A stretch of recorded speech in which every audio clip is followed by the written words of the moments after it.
नमस्कार, मैं आचार्य पंकज झा आप सभी का अपने नए YouTube चैनल दिव्य ज्योतिष केंद्र पर हार्दिक स्वागत करता हूं। जैसा कि पूर्व के वीडियो में हम लोगों ने ज्योतिष शास्त्र के कुछ प्राचीन ग्रंथों के बारे में जाना था, इसी क्रम में आगे प्रस्तुत है कुछ और प्राचीन ग्रंथों की जानकारी।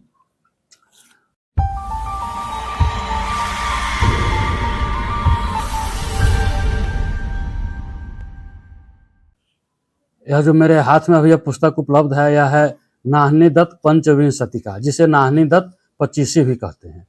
यह नाहनी दत्त के द्वारा रचित ज्योतिष की एक लघु पुस्तक है, जिसमें 25 श्लोकों में ही सभी मुहूर्तों के बारे में कहा गया है। इसीलिए इसका नाम नाहनी दत्त पंचविंशतिका है, जिसमें मात्र 25 श्लोक के माध्यम से ही सभी मुहूर्तों के बारे में बता दिया गया है।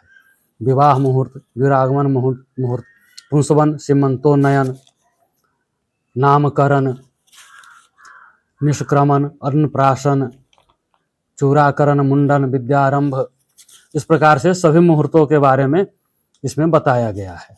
इसका प्रथम श्लोक है रेवत्युत्तर रोहिणी मृगमघा मूलानुराधाकर स्वाति सुप्रमदा तुला मिथुन के लग्ने विवाह शुभ मासः फाल्गुन माघ मार्ग शुचयो ज्येष्ठ तथा माधव शस्ता सौम्य दिनम तथैव तिथयो रिक्ता कुहु वर्जिता।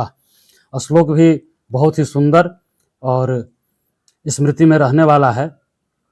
एक बार अवश्य यह ग्रंथ अब तो बाजार में उपलब्ध नहीं होगा, लेकिन यदि कहीं से उपलब्ध हो आप लोगों को तो अवश्य इस ग्रंथ को पढ़ें, क्योंकि यह ज्योतिष के बहुत ही महत्वपूर्ण और उपयोगी ग्रंथों में से एक है। अब जिस ग्रंथ के बारे में हम बात करने जा रहे हैं वह है जैमिनी सूत्र। जैमिनी सूत्र ग्रंथ है और इस ग्रंथ के रचनाकार रचयिता हैं महर्षि जैमिनी, जैसा कि आप इस पर देख रहे हैं। इस ग्रंथ के टीकाकार हैं पंडित श्री अच्युतानंद झा और यह ग्रंथ प्रकाशित हुआ है जय कृष्णदास हरिदास गुप्ता के द्वारा, चौखंबा संस्कृत सीरीज, ऑफिस विद्या विलास प्रेस, बनारस। यह काफ़ी प्राचीन ग्रंथ है और बहुत वर्षों पूर्व इस ग्रंथ को मैंने आद्योपांत पढ़ा था। यह गणित ज्योतिष के महत्वपूर्ण ग्रंथों में से एक है। यह जो ग्रंथ है यह है जातकालंकार।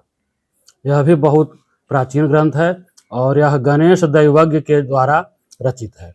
गणेश दैवज्ञ भी दक्षिण भारत के ही विद्वान ज्योतिषी थे, उन्हीं के द्वारा रचित यह ग्रंथ है जातकालंकार।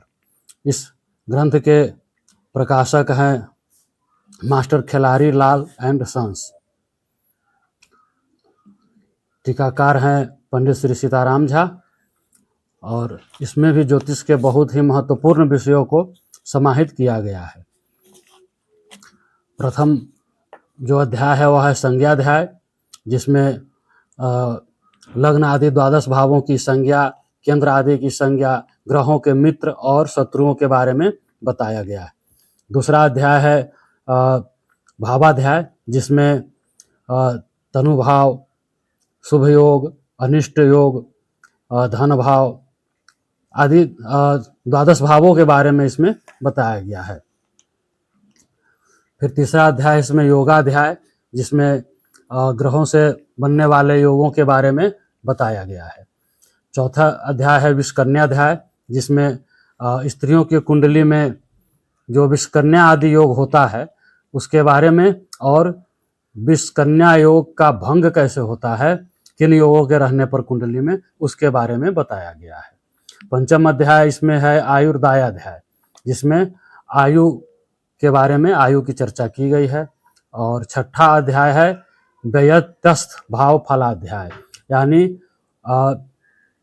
जैसे लग्नेश अगर द्वितीय भाव में हो और द्वितीय भाव के स्वामी अर्थात धनेश अगर लग्न भाव में हो, यानी दो ग्रहों के, दो भावों के स्वामी अगर व्यत्यय संबंध बनाते हो किसी कुंडली में तो उसका क्या फल होगा, उसके बारे में इस छठे अध्याय में व्यत्ययस्थ भाव फलाध्याय में बताया गया है। इस तरह के योगों के बारे में और सभी ग्रंथों में चर्चा नहीं मिलती है। तो इस प्रकार यह ग्रंथ भी ज्योतिष के बहुत ही महत्वपूर्ण और प्राचीन ग्रंथों में से एक है, और ज्योतिष के जो जिज्ञासु और ज्योतिष विषय को जानने में जिनकी रुचि रहती है, उनके लिए भी यह ग्रंथ बहुत ही उपयोगी है। ज्योतिष, अध्यात्म और कर्मकांड से संबंधित और भी बहुत सारी प्राचीन पुस्तकें हमारे पास है, जिनके बारे में हम अगले वीडियो में जानेंगे। यदि हमारा वीडियो आप लोगों को अच्छा लगा हो तो हमारे वीडियो को लाइक, चैनल को सब्सक्राइब और वीडियो को शेयर जरूर करें। साथ ही कमेंट में हर हर महादेव अवश्य लिखें। धन्यवाद, नमस्कार।